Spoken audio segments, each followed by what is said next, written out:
Sa isang tahanan ng mga malilikot na lalaki, siya ang munting reyna, ang bunso, pinakamalambing, may pusong tahimik.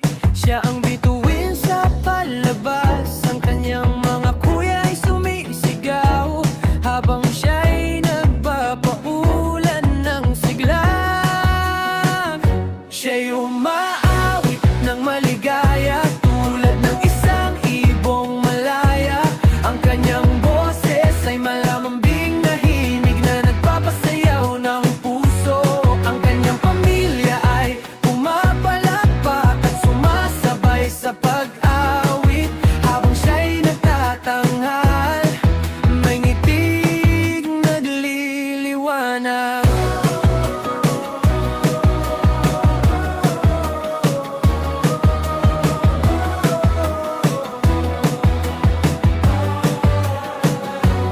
Lalaking pumorma, pero nagtataglay pa rin ng kagandahan. Siya'y sumasayaw at tumiikot, isang buhawi ng enerhiya. May pusong totoo, siya'y sumasayaw ng walang takot. Ang kanyang espiritu'y nagpapasaya, isang malambing na kapatid, may pusong mamon. Siya'y umaawit ng maligaya tulad ng isang ibong malaya. Ang kanyang boses ay malambing na himig na nagpapasayaw ng puso.